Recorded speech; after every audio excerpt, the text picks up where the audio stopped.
사랑하는 영락교회 지체들에게 주 안에서 평화 인사를 전합니다. 오늘은 2023년 12월 7일 목요일입니다. 오늘의 묵상 본문은 사도행전 5장 17절로 42절까지의 말씀입니다. 오늘 본문 말씀 사도행전 5장 17절부터의 말씀은 이렇게 시작합니다. 대제사장과 그와 함께 있는 사람 즉 사두개인의 당파가 다 마음에 시기가 가득하여 일어나서 어제 나누었던 12절부터 16절까지의 말씀, 사도들 가운데 표적이 일어나고 백성들이 칭송하는 걸 듣는 거죠. 하나님의 일이 나타나고 하나님의 영광이 나타나니까 사람들의 칭송을 받는 겁니다. 코이노니아의 비밀이죠. 그런데 이 대제사장들과 이 사두개인의 당파들, 이 산헤드린의 공회원들은 종교인들이잖아요. 그러니까 이들의 관심은 사람들의 칭송을 받는 데 속해 있는 거죠. 현상을 바라보는 자들이니까. 그러니까 분노하는 것입니다. 시기가 가득한 것이죠. 하나님을 찾겠다, 하나님과 함께 하겠다는 마음은 없어요. 살아계신 하나님을 믿지도 않는데 그게 마음의 중심도 아닌데 우리가 이제 기독교가 변질돼 가지고 하나님을 인정하면 하나님이 유일한 창조주라는 걸 인정하고 내가 믿는다고 그렇게 얘기하면 그게 믿음인 것 같이 그렇게 이제 타락을 한 것이죠. 그런데 주님을 믿는다는 것은 나에게 달린 게 아니라 주님께 달린 것이죠. 주님께 붙들림을 받는 것입니다. 주님께 붙들림을 받은 자, 주님의 성령에 묶인 자들은 주님의 지체인 교회를 이루는 거예요. 주님과 동행하기 때문에 코이노니아가 일어나는 겁니다. 그게 진실이죠. 그게 믿음이에요. 그렇지 않고 교리적으로 그냥 동의하고 구원에 확신이 있다 그러고 자기가 구원받았다 그러고 기독교가 타락하니까 자기가 구원받았다고 큰 소리 치는 사람들이 많잖아요. 누가 구원받았다고 큰 소리 칠 수 있습니까? 한없이 낮아지고 주님의 십자가 앞에서 진짜 눈물밖에 없죠. 가슴을 치는, 옷을 찢는 그런 통탄함밖에 없어야 됩니다. 이게 진실한 우리의 모습이죠. 죄인이잖아요. 종교의 의가 차올라서 가짜니까 화려한 것이죠. 그래서 마음의 시기가 사람들이 칭송을 받고 사람들이 모이고 따르니까 이제 그거에 부러운 거죠. 그걸 시기하는 거예요. 그래서 18절에 사도들을 잡아다가 옥에 가두었더니 사도들을 다 잡아다가 이제 가두었다는 거죠. 단순히 가둔 게 아니라 종교 재판에 넘겨서 얼마든지 이제 죽일 수도 있는 겁니다. 그리고 전부 다 갈릴리 사람들이잖아요, 사도들이. 이 예루살렘에 있는 그 제사장들의 눈에 보이게, 이 사두개인들의 눈에 보면은 정말 한없는 무지랭이들이죠. 뭐라고 얘기를 해야 될까요? 무슨 조선시대에 무슨 사대부고, 노론이고, 종친이고, 그런데 종로 이렇게 있는데 거기에 무슨 함경북도 함흥에서 왔다 이러고 길림에서 왔다 이런 만주에서 왔다 이런 사람 대접을 못 받는 겁니다. 얼마나 우스워 보였겠어요. 그런 사람들이 하나님을 선포한다고 자기들이 종교인들인데 내가 제사장인데 얼마나 가소롭고 얼마나 이렇게 한심하게 받겠습니까? 이들을 잡아다 죽이는 건 일도 아닌 거죠. 옥문에 잡아다가 가두고 그들을 취조하고 학대하고 이러면서 기세를 꺾으려고 그러겠죠. 그런데 19절에 주의 사자가 밤에 옥문을 열고 끌어내어 이르되 근데 주님이 천사를 보내서 옥문을 열고 가서 성문 전에 서서 이 생명의 말씀을 다 백성에게 말하라며 주님의 말씀을 전해라, 주님의 말씀을 선포해라 라고 하는 사명을 주시는 거죠. 그래서 그들을 풀어주는 겁니다. 사명이, 목적이 인도하는 그런 삶의 길이 열리는 거죠. 이게 신앙의 비밀입니다. 신앙 가운데 있으면, 주 안에 있으면 주님 안에서 길이 열리죠. 늘 길이 열려요. 제 인생도 그렇고 다른 분들도 보면 늘 그렇습니다. 신앙 가운데 있는 분들, 주님께 붙들린 분들은 주님의 인도하시는 길이 늘 열리게 돼 있어요. 그 길이 쉬운 길이 아닙니다. 그 길이 편한 길이 아니에요. 하지만 분명한 주님의 길이고 주님이 인도하시는 길이죠. 그 길은 쉬운 길입니다. 편한 길은 아니지만 무슨 말이냐면 주님이 인도해 주시기 때문에 주님의 일이 일어나요. 고생스럽고 힘들지만 주님이 하시는 일이기 때문에 내가 뭐 죽어라 애를 쓰고 내가 막 날 학대하고 내가 스트레스 받고 고통받고 이런 게 아니라는 겁니다. 몸은 고될 수 있지만 마음의 평화가 있고 기쁨이 있고 소망이 있고 희망이 있고 즐거운 것이죠. 예. 우리 새벽 기도 생각해 보시면 알잖아요. 예. 새벽 기도가 육체적으로 힘듭니다. 누가 뭐래도 힘들어요.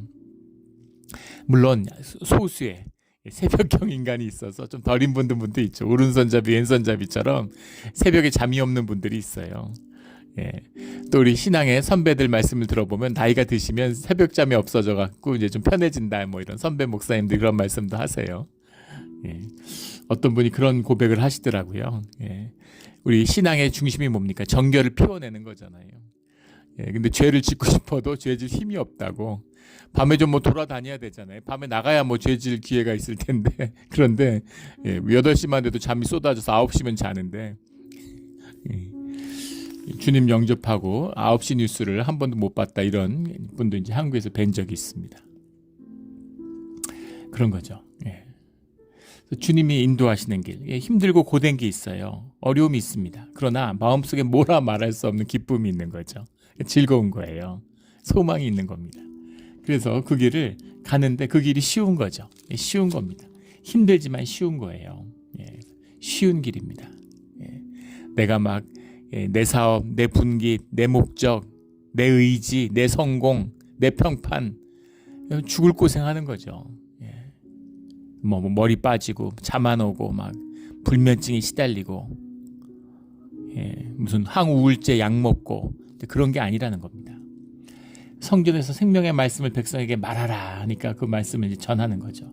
22절 그들이 듣고 새벽에 성전에 들어가서 가르치더니 성전에 가서 이들이 성전에 사람들이 항상 찾아오지 않습니까?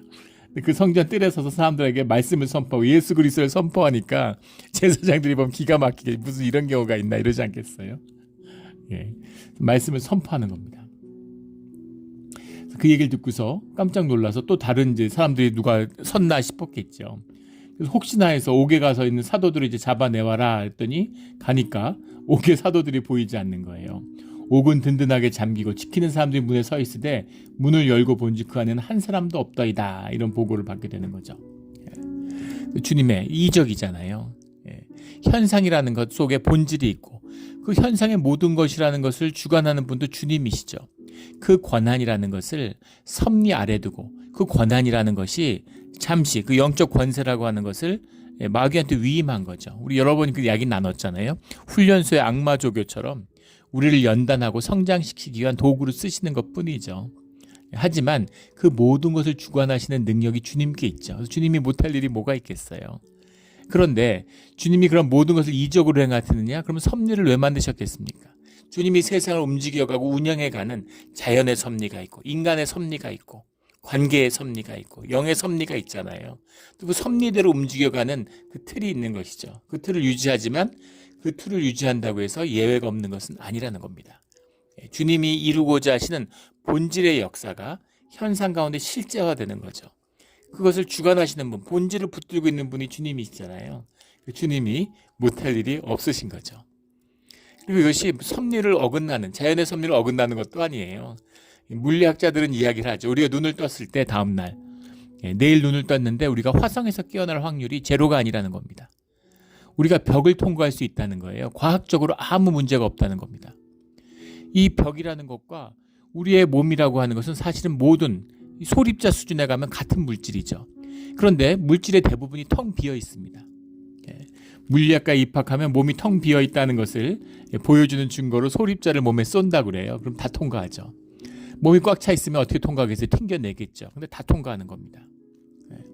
운동장에 놓여 있는 콩 하나 정도, 운동장에 콩 하나가 아니라 이 몬트레이 지역에 콩 하나가 놓여 있는 것 정도로 그 정도로 우리 몸 안에 전자가 소립자가 드문드문 있다는 거예요. 근데 그것이 막 움직이면서 서로 충돌하면서 서로 끌어당기고 밀면서 그러면서 몸이 정기적인 반응을 밀어내기 때문에 우리가 우리 육신으로 몸으로 우리를 느끼는 것뿐이죠. 그래서 과학적으로 말하면 사실은 손바닥과 손바닥이 맞닿을 수 없죠. 예. 손바닥과 손바닥이 맞닿았다고 느끼는 건 정기적인 반발에 대한 우리의 정기적인 지각이지, 물리적으로 보면 절대 손과 손가락 어떤 물리도 전자의 반발력 때문에 부딪힐 수 없다는 거예요. 그래서 모든 소립자, 우리 몸에 30조 개의 이런 그 세포가 있잖아요. 근데 그것들이 벽에 있는 소립자와 결이 딱 맞으면 벽을 통과할 수 있다는 거죠. 확률이 제로가 아니라는 겁니다. 그래서 벽에 계속 부딪히다 보면 언젠가는 영혼 가운데 있으면 언젠가는 확 부딪혔는데 벽을 쑥 지나갈 수가 있다는 겁니다. 확률적으로. 확률이죠. 근데 그것을 우리가 현상에서 경험하지 못하죠. 확률이 너무 낮으니까. 그뿐이지 이것이 주님이 만드신 자연의 섭리와 법칙을 전혀 위배하는 것도 아니라는 것이죠. 주님이 못하실 일이 없다는 겁니다. 설령 그것이 위배되는 일이라 할지라도 주님이 하시겠다고 하면 하시지 못할 게 뭐가 있겠어요. 주님이 그 모든 일들을 행하시는 거죠. 그 와중에 또 사람들이 와서 보고를 하는데, 옥에 가두었던 사람들이 성전에 서서 백성을 가르치더이다. 이 사람들 어디 갔어? 이렇게 되고 있는데 그 사람들이 지금 백성들을 가리키고 있습니다. 이제 이런 거죠. 26절에 성전 맡은 자가 부하들과 같이 가서 그들을 잡아왔으나 강제로 못함은 백성들이 돌로 칠까 두려워함이더라. 재미있죠. 가서 이 사람들 다시 데려오는데 처음에는 당당하게 붙잡으러 갔는데 그 사람들이 하나님의 말씀 가운데 하나가 돼서 집회를 하고 있는 거죠. 그러니까 사람들이 두려워가지고 강제로 못 끌고 오는 거예요. 그래서 지금 제사장들이 찾는데 지금 옥에서 이렇게 나오시면 어떡합니까? 같이 가셔야 되겠습니다. 이렇게 얘기를 하는 거죠. 그 타도들이 그래 가자 이렇게 얘기하는 거예요. 사람들에게 복음을 선포하는 것처럼 우리가 공회에 가서도 말씀을 선포해야지 이렇게 되는 거죠. 그런데 백성을 두려워하더라. 백성이 칭송하는 걸 시기하고 백성들이 돌로 칠까 두려워하는 겁니다. 하나님은 두려워하지 않으면서 어떻게 백성을 두려워합니까? 제사장들이라면서. 종교인들인데 하나님 두려워하지 않아요. 어떻게 하나님 두렵지 않을까요? 하나님의 살아계심을 경험한 적이 없기 때문인 거죠. 하나님이 살아있다는 걸 믿지 않아요. 믿는다고 말하고 교리적으로 동의하는 것이지, 교리적으로 동의하니까 믿는다고 착각하는 것이지, 실제는 본질은 하나님을 믿지 않는 거죠. 믿음이 거짓인 겁니다. 주님을 믿는 것 같은데, 주님을 믿는 것 같은데 실제는 믿지 않는 겁니다. 부활을 믿으면 순교를 받아들일 수 있겠죠. 죽음을 두려워하지 않고 죽음 이외에 세상에 있는 걸 아니까. 그런데 그게 내 삶의 진실이 아니면, 내 중심이 아니면 죽음 앞에서는 무너질 수밖에 없겠죠. 죽음이 두려우니까. 그겁니다. 그래서 하나님을 두려워하지 않는 자들, 그 자들이 백성은 두려워하는 거죠. 하나님을 두려워하지 않는 자들은 온갖 걸 다 두려워해요. 매일 두려움과 근심과 염려 가운데 살아가는 겁니다. 믿음의 반대는 불신앙이 아니라 염려죠. 내가 내 삶의 주인 노릇을 해야 되는데 삶의 주인 노릇을 할 수가 있습니까? 아무것도 내 마음대로 할 수 있는 게 없어요. 뭐 하나, 아이들 학교 보내는 거 하나, 제가 뭘 어떻게 할 수 있겠습니까? 아무것도 할 수가 없죠. 그러니까 염려와 두려움을 갖거나 아니면 믿음으로 기도하거나 둘 중에 하나인 것이죠. 믿음으로 주님께 맡긴 자는 주님께 맡겼으니까 마음의 평강을 얻는 것입니다. 그러나 믿음이 없는 자들은 늘 두려움과 염려 가운데 살 수밖에 없어요. 잘 되면 잘 돼서 두렵고 안 되면 안 돼서 두렵고, 늘 두려운 것이죠. 늘 두려운 것입니다. 백성을 돌을 칠까 두려워합니다. 하나님은 두려워하지 않고 말씀을 두려워하지 않는데 백성들이 돌로 칠까 봐 사람들의 마음을 두려워하는 거죠. 27절에 그들을 끌어다가 공회 앞에 세우니 대제사장들이 물어 이르되 우리가 이 이름으로 사람을 가르치지 말라고 언금하였을 때 너희가 너희 가르침을 예루살렘에 가득하게 하니 이 사람의 피를 우리에게 돌리고자 함이로다. 가르치지 말라고 그러는데 왜 가르치느냐? 그래서 우리가 하나님의 말씀을 드려야 되냐, 너희 말을 드려야 되겠느냐라고 베드로가 이미 선포를 했잖아요, 공회에서. 우리는 주님이 시키는 대로 하는 거지 너희하고 무슨 상관이야? 이렇게 하니까. 그런데 우리가 가르치지 말라고 그랬는데 우리가 이단 심판권을 가지고 있는 걸 몰라? 종교 재판을 열면 너희가 어떻게 되는지 몰라? 그렇게 위협을 하는데 위협이 먹히지 않는 거죠. 근데 재밌는 것은 이 사람의 피를 우리에게 돌리고자 함이로다라는 이 고백입니다. 무의식적인 고백이었겠죠. 이 사람의 피를 우리에게 돌리고자 함이로다. 이게 무슨 말이겠어요? 그 두려움이 있는 겁니다. 이 두려움은 무슨 두려움일까요? 유대인들이잖아요. 예. 율법에 대한 무지한 자의 피를 흘린 그 죄값을 자기에게 돌릴 것이라고 하는 두려움이 있는 거예요. 땅이 그 피의 값을 토할 것이라고 하는 두려움이 있는 겁니다. 네. 우리가 하나님을 믿지 않아도 세상에 재수 없다는 일을 하지 않잖아요. 신이나 귀신을 믿지 않아도 선앙당에 오줌 누는 사람은 없습니다. 선앙당 발로 찰 수 있는 사람은 없죠. 뭔가 느끼는 거예요. 영물이기 때문에 영적인 걸 센스합니다. 근데 그 실체를 모르니까 막연히 두려운 거죠. 사람들이 뭐 사주 보고 별점 보고 뭐 타로점 보고 별거 다 하잖아요. 그런 이유인 거죠. 그런데 이들이 종교적인 율법의식에 젖어 있는데 자기들 안에 그런 무의식적인 깨달음이 있는 거예요. 진실에 대한 센스가 있는 겁니다. 우리가 죄 없는 사람을 누명 씌워 죽였는데 그 사람은 죄가 없는데 이거죠. 죄가 없는 사람을 죽였는데 그 죄값을 어떻게 하지? 그 죄값은 로마인들이 죽인 거잖아. 로마인들이 죽였잖아. 이런 거죠. 그런데 로마인들이 죽였는데 그걸 우리한테 씌우려고 그러는데 왜 이런 걸 두려워하겠어요? 자신들의 죄가 있다는 걸 알기 때문인 거죠. 다 두려워하는 겁니다. 이런 두려움이 있어요.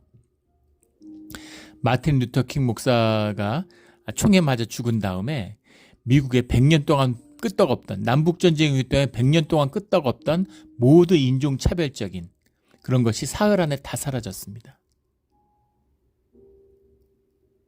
그때 국회의원들이 미국의 하원의원, 상원의원들이 뭐 믿음이 좋고 갑자기 주님 안에서 믿음이 각성돼 갖고 일어난 일이 아니에요. 다 영적인 두려움이, 영적인 파장이 있는 거죠. 성령의 역사죠. 근데 그 죽음에 대한 두려움이 있는 겁니다. 그래서 사실은 우리 모든 아시아 이민들은 마틴 루터 킹 목사님의 그 덕을 보는 거죠. 그때는 아시아계 이민들을 받아주지 않았어요. 근데 그 모든 차별들 이런 것들이 이제 사라져버리는 이 사람의 피를 우리에게 돌리고자 함이로다. 이걸 두려워하는 것을 알 수 있죠. 29절에 베드로와 사도들이 대답하이르되 사람보다 하나님께 순종하는 것이 마땅하니라. 흔들리질 않아요. 우리는 주님에 붙들려 있고 주님과 함께 하니까 천사가 와서 문을 열어주고 주님의 말씀을 선포하라고 그랬는데 우리가 너희가 뭘 우리 가두고 말고 할 게 뭐 있냐. 너희가 가두면 우리가 풀려나는 거. 너희가 죽이면 우리가 살아나는데 이제 이런 확신, 믿음 이걸 가지고 주님의 소명에 따라 나가는 거죠. 주님과 함께하는 사람들의 당당한 모습을 보게 됩니다.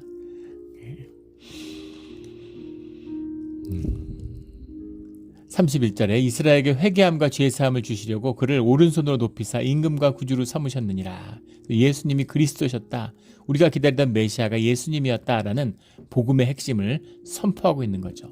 오른손으로 높였다, 오른편에 두셨다라는 것은 주님의 권능을 상징하는 유대적인 표현이죠. 오른손이라고 하는. 32절에 우리는 이 일의 증인이요 하나님 자기에게 순종한 사람들에게 주신 성령도 그러하니라. 우리가 증인이다. 부활의 증인이다. 주님과 공생애를 함께 했으니까 주님의 부활을, 육체적 부활을 증거할 수 있는 증인의 자격이 충분하죠. 우리가 보았고 함께 했다는 겁니다. 3년간 주님과 동행했고 부활하신 주님과 40일간 함께하고 식사하고 말씀을 듣고 그리고 부활 승천하는 것을 우리가 보았다. 하나님의 영을 받았다. 라고 하는 흔들림 없는 증인이다. 라는 걸 선포하고 있는 겁니다. 33절에 그러니까 이제 그 제사장들이 그 공회원들이 이제 크게 노하여 격분한 것이죠. 완전히 격분한 겁니다. 사도들을 없이하고자 할 때 안 되겠다. 그 순간에 완전히 그 분노에 압도돼서 다 죽여야 되겠다. 말로 안 듣는구나. 겁을 주고 위협했는데 위협이잖아요. 죽인다고 위협하면 거기에 굴복해야 되는데 죽음을 두려워하지 않으니까. 그래? 그러면 죽어야지. 이거죠. 죽이려고 했다는 거예요. 그런데 34절에 바리새인 가말리엘은 율법교사로 모든 백성에게 존경받는 자라. 공회 중에 일어나 명하여 사도들을 잠깐 밖에 나가게 하고 가말리엘이 여기 나타나요. 가말리엘은 뭐 전설적인 랍비죠. 우리 22장에 가면 사도 바울이 자신이 가말리엘의 제자다. 가말리엘의 제자라는 걸 자랑스럽게 선포하죠. 가말리엘 학파가 있는데 그걸 대표하는, 더 크게 보면 유대 율법의 전통, 이런 랍비의 전통 가운데 힐렐과 샴마이라고 하는 양대 이제 거두가 있습니다. 힐렐리안 스쿨, 뭐 샴마이안 스쿨 이런 식으로 얘기하죠. 힐렐리안 스쿨이라고 하는 이런 그 랍비의 전통을 대표하는 그것을 이제 상징하는 그 시대의 학자가 이제 가말리엘이죠. 가말리엘 하면 다 아는 거죠. 내가 가말리엘의 수제자야, 내가 가말리엘의 제자야, 그럼 끝나는 겁니다. 그건 요즘으로 하면 야, 내가 스탠포드에서 PhD 했어, 뭐 이런 거죠. 예, 내가 스탠포드 수학 물리학 전공해서 PhD 했어, 이러면 뭐 아무도 말 뭐 하버드에서 내가 뭐 생물학으로 물리학으로 박사학위 받았어, 이러면은 누가 그 앞에서 과학적 지식을 뽐낼 수 있겠습니까? 그런 거예요. 예, 공자 앞에서 뭐 문자 쓰지 마라, 뭐 번데기 앞에서 주름 잡지 마라, 뭐 이런 얘기랑 같은 것이죠. 그래서 가멜리엘의 제자다 이래도 압도하는 겁니다. 아무도 율법에 대해서 뭐 신학에 대해서 학식을 자랑할 수 없는 그 시대 최고의 공부를 했다, 최고의 걸 쌓았다. 뭐 한국으로 치면 뭐 내가 태계 이항의 문화야, 뭐 이런 거죠. 수제자야, 내가 도통의 연원에 있어. 예, 그런 겁니다. 예, 율곡의 제자야, 뭐 끝난 거잖아요. 네, 그런 것처럼 가말리엘, 그 가말리엘이 섰으니까, 그래서 뭐 사두개인들이 있고 제사장들이지만 바리새인인 가말리엘이 서서 이야기를 하는데 거기에 모두 다 이제 압도되는 거죠. 무슨 소리 하나, 영향력이 크고 가말리엘이 최고의 학식으로 존경받는 자니까 공회 중에서 일어나서 사도들한테 잠깐 나가 있어라. 사도들은 너무 당당하고 너무 타협할 줄 모르고 이렇게 좀 눈치를 보고 이렇게 좀 이렇게 예우를 해주고 그러면 좋을 텐데 두려움이 없는 거죠. 근데 가말리엘이 보니까 이거 보통 문제가 아니구나. 그러니까 잠깐 나가 있어라. 감정적으로 추스려야 될 여유를, 지혜로운 사람이죠. 그렇게 하고 그 다음에 공회원들에게 이야기하는 겁니다. 35절에 말하되 이스라엘 사람들아, 너희가 이 사람들에 대하여 어떻게 하려는지 조심해라. 조심해야 된다라고 얘기하는데 그 핵심은 이들이 지금 하나님의 말씀이고 하나님의 뜻이라고 얘기하지 않느냐는 거예요. 하나님의 일이라고 얘기하는데 너희들이 그 사람을 잡아다 죽이겠다고? 너희가 잘못하면 하나님을 대적하는 게 돼. 하나님을 거스르는 게 돼. 너희도 조심해, 이런 거죠. 너희도 지금 무슨 일을 하려고 하는 줄 알아? 이렇게 얘기하는 겁니다. 그러면서 또 뭐라고 얘기를 하냐면 36절에 드다가 일어나 스스로 선전하며 사람들이 400명이나 따르더니 그가 죽임을 당하며 따르던 모든 사람들이 흩어져 없어졌고, 37절에 그 후 호적할 때 갈릴리의 유다가 일어나 백성을 꿰어 따르게 하다가 그도 망한즉 모든 사람들이 흩어졌느니라. 드다와 유다의 이야기를 하는 겁니다. 드다와 유다의 반란은 물론 반란이라는 건 이제 로마의 관점에서 반란이죠. 이거는 이제 그냥 역사적인 이제 사실로 받아들여집니다. 왜냐하면 요세푸스라고 하는 이제 유대 고대사라는 걸 쓴 사람이죠. 요세푸스의 유대 고대사에 보면 드다와 유다의 이 반란에 대한 이야기가 나와요. 그 로마가 행하는 호적에 대해 반발해가지고, 호적을 반발한다는 건 호적을 왜 하겠어요?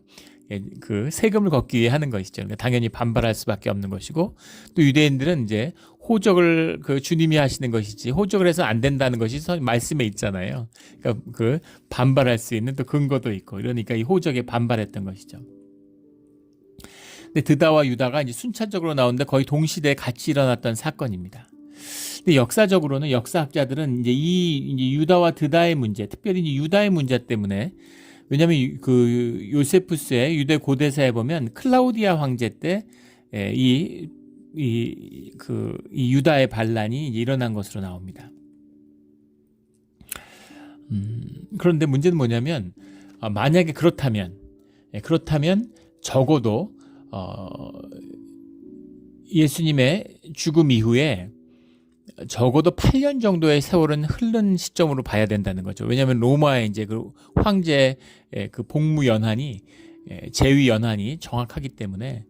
근데 지금 우리가 이제 사도행전을 읽으면 주님의 죽으심과 부활하심, 그 다음에 승천하심과 오순절의 성령 강림으로 인해서 급박하게 일어나고 있는 교회의 초대 역사를 다루고 있는 거잖아요. 그래서 우리가 사도행전을 읽으면 느낌적으로 굉장히 긴박하고 짧은 시간 안에 이루어진 사건이라는 것을 받게 되는데, 시간적으로 본다면 또 드다와 유다의 사건이 적어도 주님 사후에 8년, 9년 뒤에 일어난 사건이라는데 이 사건을 명확하게 옛 사건으로 이제 언급하고 있다는 겁니다. 그래서 적어도 10년, 12년 이후에 사건으로 봐야 되는데 이걸 어떻게 볼 건가라는 사건이에요. 예.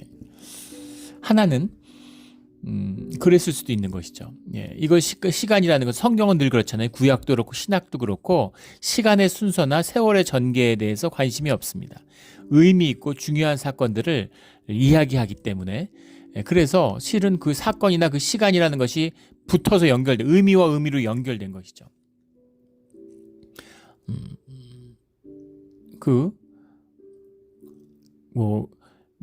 여기 성경적인 사람들, 인물들의 이제 삶을 보면 알잖아요. 예. 아브라함의 전에 어떻게 살았는지 언급이 없죠. 그 다음에 고향을 떠나서 나온 다음에 그 사건들을 묘사하고 나서 또 그 중간에 있었던 수십 년의 세월 중에서 한두 사건, 영적인 의미가 있는 야곱도 마찬가지, 요셉도 마찬가지고 그 의미, 주님 안에서의 복음적인 또 구속사적인 의미가 있는 사건들에 초점을 맞추고 있는 것이지 세상이 어떻게 돌아가고 연대기가 어떻게 되고 이런 데는 전혀 관심이 없어요. 그래서 사실은 그 시간 순차가 있는데 그 시간이 압축적으로 의미 있게 묘사됐다고 볼 수도 있는 겁니다. 그런데 문제는 그것이 맞지 않는 것은 왜냐하면 뒤에 가면 사도 바울의 서신과 또 사도 바울의 전도 여행과 그것이 이제 시간적으로 쫙 연결이 되어 있기 때문입니다. 그래서 어떻게 봐도 이 사건이 지금 그 주후 8년 이후에 일어난 사건이라고 보기 어려운 점이 있는 것이죠. 두 번째 문제는 뭐냐면 만약에 이것이 지금 가멜리엘이 지금 공회원을 놓고 얘기를 했는데 이 얘기를 누가 들었나요? 이 얘기를 사도들이 들은 것도 아니고 누가가 들은 것도 아니잖아요. 그러니까 이 얘기는 전해져도 들었겠죠. 정확히 이것이 유다와 드다의 얘기였는지 아니면 이렇게 자칭 그리스도나 메시아를 자칭하다가 죽음을 맞고 소멸한 수많은 메시아의 운동을 흉내내던 사람들이 있지 않습니까? 이때도 있었고 역사적으로 많았어요. 주님 이후에도 이런 사건들이 끊임없이 이런 사람들이 유대의 역사에 보면 있습니다.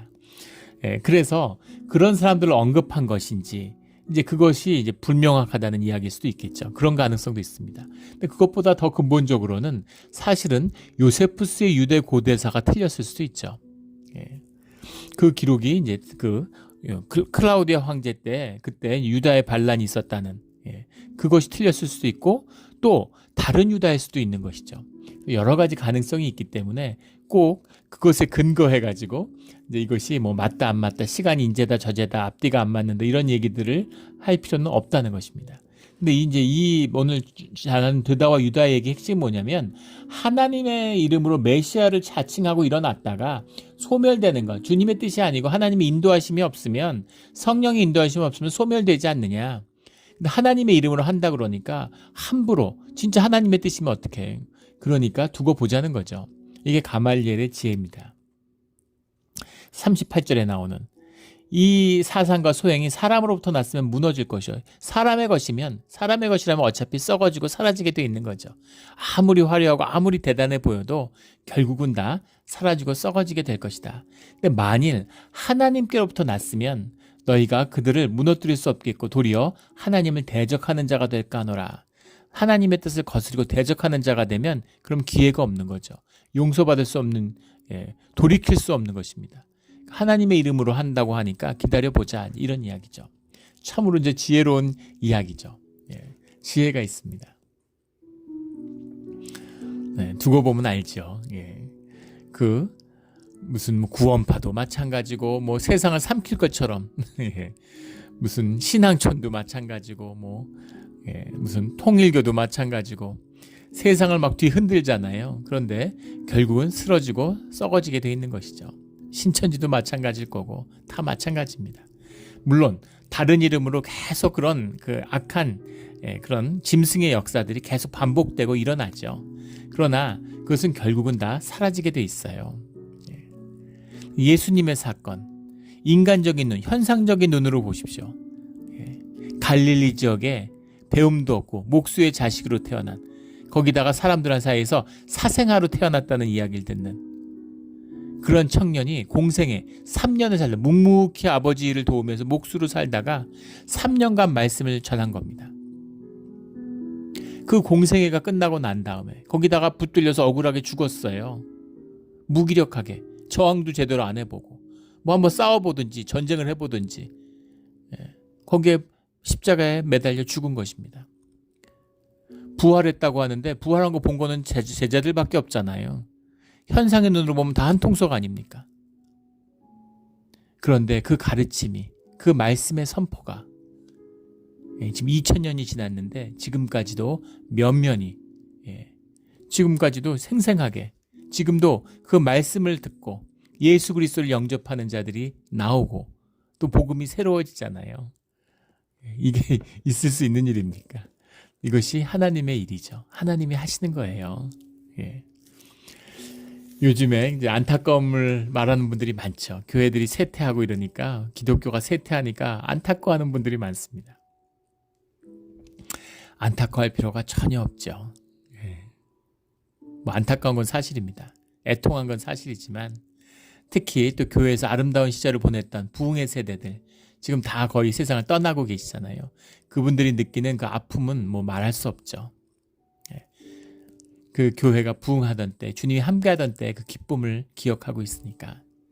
그런데 그런 시절은 반드시 돌아옵니다. 나는 내가 보지 못할지라도 그 시절은 오게 돼 있어요. 아무리 어렵고 힘든 시기가 있어도 이 시대에 주님의 은혜와 주님의 인도하심이 있습니다. 그것이 우리의 삶을 채우고 그것이 우리의 기쁨인 것이죠. 그걸 붙들고 살아가면 돼요. 그 기쁨이죠. 사도들도 마찬가지. 사도들이 무슨 영광을 봤습니까? 주님이 함께하는 영광을 본 거죠. 핍박받고 고난과 어려움 가운데서도 초대교회를 이끌었어요. 근데 그 초대교회가 역사의 길을, 주님이 인도하시는 그 역사의 길을 이뤄낸 겁니다. 크게 쓰임을 받고 로마를 뒤집어 버린 거죠. 그래서 우리는 주님을 믿고 주님이 가시는 길을 따라가면 됩니다. 너무 고뇌하고 뭐 너무 비통해할 필요가 없어요. 또 우리에게 주신 하루의 기쁨으로 살아가는 것이죠. 이 가멜리엘이 지혜롭게, 아주 지혜롭게도 하나님의 일인지 아닌지 두고 보자 이렇게 하는 거죠. 그래서 그들이 옳게 여겨 이제 정신을 차린 거잖아요. 이제 정신이 든 거죠. 그래서 격분해가지고, 근데 그 인간적인 거죠. 하나님의 이름으로 선포하니까 하나님한테 한번 맡겨보자. 진짜 하나님의 일인지 이거죠. 사도들을 불러들여 채찍질하며, 죽이진 않고 채찍질을 해서 예수의 이름으로 말하는 것은 금하고, 그래서 하나님을 전하는 건 좋아. 그걸 막지 못하잖아요. 하나님의 여호와의 이름을 어떻게 막을 수가 있습니까? 그러니까 좋아, 그건 해. 그리고 죽이지 못하는 거죠. 그런데 예수의 이름으로 말하지는 마. 예수가 그리스도라고 얘기하면 안 돼. 그렇게 겁을 마지막으로 한번 주고, 41절에 사도들은 그 이름을 위하여 능욕받는 일에 합당한 자로 여기심을 기뻐하면서, 능욕받는 일에 합당한 자로 여기심을 기뻐하면서, 야, 주님의 이름으로, 주님의 붙들림을 받아서 주님의 이름으로 우리가 이런 능욕을 당했구나. 기쁜 거예요. 너무 기쁜 거죠. 주님께 쓰임을 받다니, 주님의 이름으로 박해를 받다니, 주님이 말씀하셨는데 진짜구나. 진짜 이렇게 됐구나. 우리가 바른 길을 가고 있구나. 그리고 기뻐했다는 것이죠. 이런 사람들은 어떻게 할 수 있겠어요? 세상에 어떻게 할 수 없습니다. 능욕받는 일에 합당한 자로 여기심을 기뻐하면서 공회 앞을 떠나니라. 42절에 그들이 날마다 성전에 있든지 집에 있든지 예수는 그리스도라고 가르치기와 전도하기를 그치지 아니하니라. 이게 전도의 비밀이죠. 내 삶의 중심이, 내 삶이 진실하다면, 내 중심이 진실하다면 내 중심이 내 삶을 통해서 흘러나오고 나누어질 수밖에 없는 거죠. 이게 전도입니다. 전도예요. 교회에 무슨 아는 사람 데리고 와가지고 등록시키는 게 전도가 아니라 주님의 주신 내 생명의 복음이, 내 삶의 진실함이 주님 안에서 나누어지는 겁니다. 선포되는 거죠. 내 삶이 선포되는 거예요. 이게 진실이다. 내 삶 가운데 예수 그리스도를 봐라, 이런 거죠. 그래서 가르치기와 전도하기를 그치지 아니하니라. 능욕받는 일에 합당한 자로 여기심을 기뻐하면서, 이것이 믿음의 사람, 신앙의 길을 가는 자들의 비밀입니다. 이 비밀이 오늘 우리의 비밀이 되기를 주의 이름으로 축원합니다. 아멘. 기도드리겠습니다. 하나님 아버지 감사합니다. 귀한 말씀을 주시니 가슴이 뛰고 또 희망찬 심령이 살아나는 그런 기쁨을 맛보게 됩니다. 주님, 우리가 계집종 앞에서도 주님을 부인할 수밖에 없는 그것보다도 못한 존재임을 주님이 너무나 잘 아십니다. 그러나 주님의 보혈이 우리를 덮고 주님의 성령이 우리를 채우시면 주님이 오늘 우리가 베드로와 요한처럼 사도들처럼 당당하게 죽음의 위협 앞에서 주님이 그리스도이심을 선포하는 제자로 우뚝 설 수 있음도 믿습니다. 주님 함께하여 주시옵소서. 주님께 세움받는 능욕받는 일에 합당한 자로 여기심을 기뻐할 수 있는 그런 진실한 주님의 심령을 더해 주시길 원합니다. 감사하며 예수 그리스도 이름으로 기도드렸습니다. 아멘.